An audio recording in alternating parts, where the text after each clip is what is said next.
بسم الله الرحمن الرحيم. الحمد لله والصلاة والسلام على رسوله وعلى آله وصحبه وبعد. في نقطة مهمة جدا للأسف أغلب الناس عنها غافلين أو غافلون. هذه النقطة وهي قطع العلائق. يعني شنو؟ الناس كلها الآن تقول أنا تبت إلى الله سبحانه وتعالى وأنا خلاص ورجعت وأنا مقبل على رب العالمين.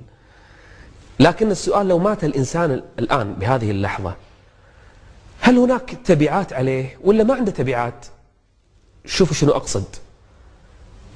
جهازك هذا اللي في جيبك، النقال اللي عندك، هذا الجهاز الحين بس، اترك البقية.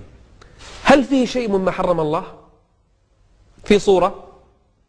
في إيميل الله ما يرضى فيه؟ في بعض الرسائل التي لا ترضي رب العالمين؟ في أرقام تليفونات تذكرك بالمعصية؟ إذا كنت شاب حاط لك أرقام تليفونات فتيات، أو إذا كنت بنية حاط أرقام شباب. لا تقول أنا ما راح أتصل، حتى لو ما تتصل، بس أنت تركك لهذا الأمر في التليفون دليل على عدم الصدق في التوبة، إن يمكن يوم من الأيام محتاجها، معناته ما أنت صادق في توبتك أصلا. طيب شنو الحل؟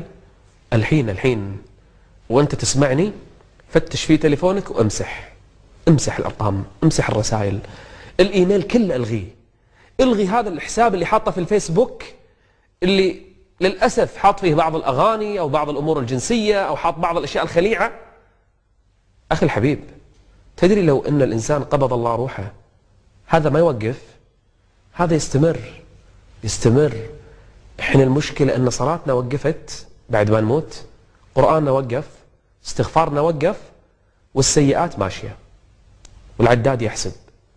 إذا شنو الحل؟ الحين روح دور مكتبك، بأدراج غرفتك، دور شو اللي عندك من أوراق واتلف صورة تذكرك بمعصية، احرقها، ورقة فيها بعض الأشياء اللي تذكرك بالماضي الأسود، اتلفها. بادر اليوم بقطع كل شيء يعلقك بالذنب والمعصية. نصيحة لله، كم من إنسان مات والناس شو تقول؟ يا جماعة دزوا ريبورت سبام ولا أي شيء بس علشان نلغي حسابه لأن فيها ذنوب قاعد يأخذها. أحد الناس يقول أنا اللي صاحب ما كنا نصلي ولا شيء، مات صاحبي. بعد أيام أمي كانت تزوره لأنه جارنا، أمي تزور أمه، وهذا صديق اللي مات. جتني أمي يوم من الأيام قالت لي تدري أم فلان، أم اللي مات، أم رفيجك اللي مات، شو تقول؟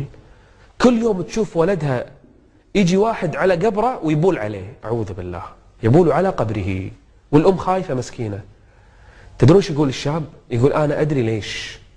صاحبي عنده موقع بالإنترنت للصور الإباحية، هو مسوي موقع وفاتحة للناس أفلام وصور إباحية. بعض الناس يحط له حساب في التويتر أو حساب في الفيسبوك أو موقع خاص، وينشر من خلاله ما يشاء من الصور والأفلام الخليعة. هو لا يدري أنه لو مات فجأة ملايين السيئات ربما تصب عليه في قبره.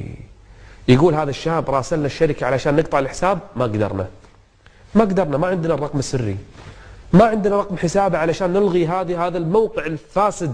سيظل سنوات حتى ينتهي الاشتراك، ثم بعد هذا ينقطع، وما راح ينقطع الإثم، لأن هذه السيئات سوف تجري. كل من سحب وحطم مكان ثاني سوف تبقى السيئات. نصيحة، الحين بادر. في إنسان يطالبك فلوس، رجع له فلوسه. في أمانة ماخذها من إنسان ومرجعها، الحين رجعها. في إنسان ظلمته، تحلل. حاسبوا أنفسكم قبل أن تحاسبوا وزنوها قبل أن توزن، اتقوا الله ولتنظر نفس ما قدمت لغد. اليوم بادر.